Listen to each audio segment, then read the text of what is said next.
Hello, everyone. I'm Mariza Brussolo, and I'm so excited because on July 7th at the Arts Garage, we're going to have the Art of Laughter. And who are we going to have? The queen, the beautiful, the super funny Monique Marvez. And I have her here today because I'm going to be asking her some questions. We're so excited because she's coming on July 7th. Buy your tickets because it's going to be sold out. Hi, Monique. How are you? I'm thrilled. What an intro. What enthusiasm. Sold out, queen. I mean, you've got this. You're dialed in. Thank you. I am so honored that you accepted our invitation to come and perform at the Arts Garage. And I know a lot about you. I've been following you, and I'm sure a lot of people who are coming to the show, they know about you. But just for the very few people who are like, who's Monique? I hear her name, but I don't know much about her. So I would like to ask you a few questions. Would you mind? Not at all. Excellent. All right. So, well, right now, where are you right now? I'm in Connecticut. I'll be in New York City tonight, working at the Comedy Cellar. It's a great venue. Nicest people in the world. So until I get to you, then you guys will be the nicest. But I love when people present comedy as an art form, because it is indeed an art form. You go back, as far back as the court jester, who really could influence the king. Comedy is so important. And I love the reason I took the gig was because I love the way the Arts Garage is going to present it. I think it's very important. Yes. And you know what, Monique, every time that I see your comedy, one of the things that stands out to me about you is that you do comedy, but your comedy is not superficial. I perceive it as a deep, you have a message at the end. I just want to hear more and more. And I just was wondering, you have someone that inspired you to do comedy. How did you get into comedy? Well, as a very little girl, my father was very strict with television because he felt that it would make me, people were afraid back in the day of TV the way they were afraid of social media now. So I was only allowed to pick certain television shows. And we bonded. We shared comedy. We watched Laugh In on Monday night. I watched Carol Burnett. I had to give him what my week allowance of television was going to be. And it was always comedy. And I think it's because, to be perfectly candid, comedy is tragedy plus time is the formula. And being a Latina from South Florida, which is another reason I'm coming to the Arts Garage, because I began in that neighborhood. And, that was where I started, in Miami, and driving up to gigs all the way up to West Palm, and, just honing my craft. And as a Latina, as a, first generation American, I feel like comedy is something that holds us together. And now more than ever, we need that as people that are growing and expanding and diversifying. We need to always be able to rely on our sense of humor now more than ever. So I did it as a child in the tumultuous 60s, during the first round of Me Too, and the first round of BLM, and the first round, Nothing Is New. And we're still doing it, and it still works.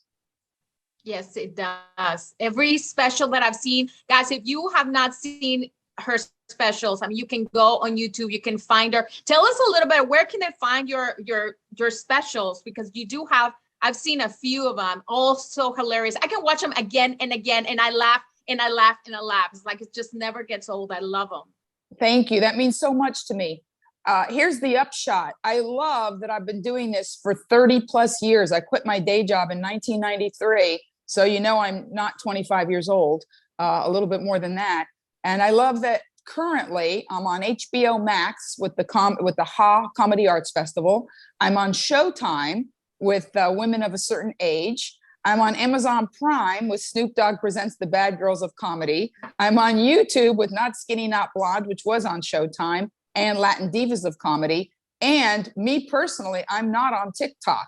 But evidently, the younger generation has really embraced my straightforwardness. And I have 840,000 views on TikTok of people lip syncing my material. So I'm thrilled that I'm in so many places and so many people are appreciating my work. Yes, we do. We are so grateful that you do comedy. I just love it. And seeing your your positivism. And I saw you a while recently after, I think it was during the pandemic. And I heard that you were in the area. And I'm like, I cannot miss it. So I was there and I got to say hi to you in person. And it was like, I thought you looked familiar. That's a sweet face. But you know what? You have one of those faces like you could be familia. Like you look like you could be in my family. The big smile, the shiny dark hair. It's like you could be a cousin. Totally, we could be cousins. So all right, so I have you mentioned that you were watching, you were not allowed to watch TV, so you had a limited time to watch TV and you chose comedy. That's yes. But you were probably a funny girl though. I was not funny hilarious, I was funny honest. And that was what got me in trouble. Like, I'm going to say something, when people talk about trans and all of this business. When I was a little girl, I felt energy in people. And I remember I went to Catholic school and I thought that there were 3 sexes, that there were male, female, and clergy.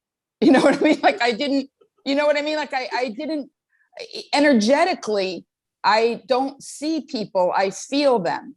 And I would say things because of that created, a stir in my family. They're like, Nina, don't say that, But I was always very honest. Yes, that's honesty's funny. That's what I notice about you, the honesty. And that's, I'm sure that's what a lot of people see that in you and they just follow you wherever you are. Thank you. What is your, could you please share your Instagram, all your social media for the At Monique Marvez. I'm the only one. My dad named me after a book, The Fountainhead. I'm named after Dominique Fransone. And I have a distant cousin named Gianna Monique Marvez. She's copycat. But I'm the only Monique Marvez on social media, which is kind of amazing. At Monique Marvez, no dots, no number 1, nothing. At Monique Marvez on every platform. I'm very easy to find. Yes, guys, look for Monique Marvez and follow her on Instagram and on TikTok. Do a video and submit it to her. She's gonna love it. I love it. Hashtag Monique Marvez has, like I said, about 840,000. I'm going to get on there. I'm going to get on TikTok and I'm going to start messing with you people. Yes, we're going to love it. I'll definitely follow you. I'm already following you in all the social media, but you're right. Thank TikTok you. is not, yes, TikTok is not one that I go on a lot, but Instagram. Me either. But I'm always afraid it's going to be a giant time suck of puppies and kittens. I'm very afraid of that because it already happens on other platforms. Right. So that's going to be, we're going to have you here on July 7th. Tell us a little bit about, your upcoming shows, the show you're going to be doing tonight. Tell us a little bit more about that. Well, a few things are happening that are kind of exciting. Number one, I love that I'm going to be in New York tonight and tomorrow at the Comedy Cellar. I absolutely love that I'm going to be doing another 1-hour special. In fact, please let your guys know in your neighborhood, whoever calls, you're going to see a lot of new material. You can watch me on all the platforms all you want. And you're still going to be surprised because I'm doing my post-pandemic, I call it La Rona. I'm doing the post-pandemic set, which I'm developing for my next 1-hour special. So you guys are going to be sort of my test. I'm going to ask you after the show, how did you like it? How did you like the material? Yes, that is so true, guys. Every time that I see Monique, it's new jokes, new material, and everything is hilarious. Thank you. So you don't want to miss it. And even if, like I said, I rewatch her stuff, I'm just laughing and laughing. So you're just going to love the show. You mentioned something about in one of the emails. Did you say something about another special coming up? Well, yeah, I'm doing another 1 hour, and actually, I love this is how diverse I am as a comedian. Saturday night, I did Big Boys, Funny Motherfruckers. You got to add that R with the likes of Mike Epps and Neo and Warren G. Like super urban, get down, funky, fun show in downtown LA. Then I catch a red eye. I fly to New Jersey and I do a matinee at an over 55 community and get a standing O. Like you tell me the person that can do hip hop and literally old school within, 14 hours and do it. Only Monique Marvez. Yes. Guys, do not miss it. July 7th at the Arts Garage in Delray Beach, Florida. Go to the Arts Garage website and buy your tickets. And don't just buy it for yourself. Buy it for your girlfriend, for your wife and your girlfriend, for your mother-in-law, for your sister, for your cousin. Different everybody. tables, so all come. Wife and girlfriend, different tables. I don't like drama during my show. I don't like drama. I've been in Oklahoma when a fist fight broke out. Let's not do that. Yeah, no, we don't want fights, please. And the Arts Garage is so big, you can just sit at the both ends of the venue. You're gonna love it. Thank you so much, Monique. I can't wait to see you on July 7th at the Arts Garage.